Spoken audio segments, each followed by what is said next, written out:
তার সর্বঙ্গে হলো জনি চিত্ত। যা ওরে পাপিষ্ঠ, এই মুহূর্তে আমার কাছ থেকে বেরিয়ে যা।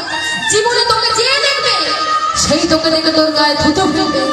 তুই এত বড় পাপিষ্ঠ, তুই গুরু পত্নীর দিকে কামের দৃষ্টিতে তাকাস।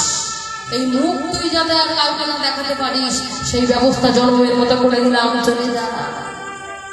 কাঁদতে কাঁদতে বেরিয়ে গেল দেবরাজ ইন্দ্র। আর এদিকে অহল্যা দাঁড়িয়েছে, অহল্যাকে অভিশাপ দিল, তুমিও কম দোষী নও। প্রত্যেকটা সতী নারী তার স্বামীর স্পর্শ বিনা যদি অন্য কেউ স্পর্শ করে সে বুঝতে পারে তুমি কুলোর না, তুমি কলঙ্কিনী, তুমি তোমার নিজের স্বামীর স্পর্শ বুঝতে পারোনি। আজকে তোমাকে অভিশাপ দিলাম, তুমি ওই স্থানে পাশানি হয়ে বিরাজ করো।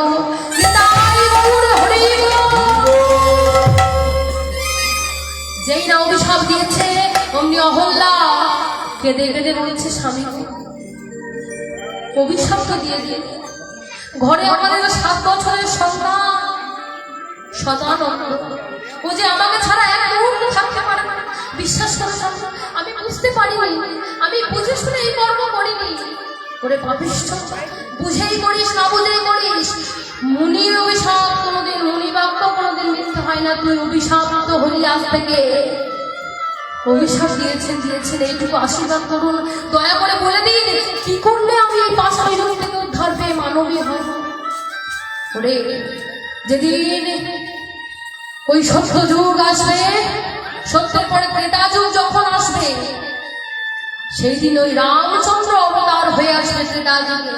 আর সেই রামচন্দ্র ঘুরতে ঘুরতে ঘুরতে ঘুরতে যেদিন তুই এই পাশালির উপরে পদ স্পর্শ দেবে, সেই দিন তুই পাশালি থেকে মানবী হবি, তার আগে নয়। ওই স্থানে পাশালি হয়ে গেল অহল্যা সতী। এদিকে ছোট্ট ছেলে সদানন্দ, তিনি সকালবেলা খেলতে গেছেন, খেলা থেকে বাড়ি ফিরে এসে চিন্তা করছে, আচ্ছা আমার মাকে দেখছি না। হ্যাঁ, সকলের তো মা আছে, সবাই খেলতে গেছে, তার মায়েরা ডেকে আনলো, কই আজকে আমার মা তো গেল না, কি হয়েছে? এই বলে পিতার কাছে গিয়ে জিজ্ঞাসা করতে, আচ্ছা পিতা বলতে পারো সকাল থেকে আমার মাকে দেখলাম না, কোথায় আমার মা? গৌতম মুনি বলছে, ওরে বাবা, এখন থেকে তুই তোর মাকে ভুলে যা, আমিই তোর মা, আমিই তোর বাবা, তোর মা বলতে আর কেউ নেই। না, আমি শুনতে চাই না, আমি আমার মাকে চাই। সেই সকাল থেকে আমি আমার মাকে দেখতে পাইনি। ও পিতা, আমি আর অন্য কিছু চাই না, তুমি দয়া করে আমার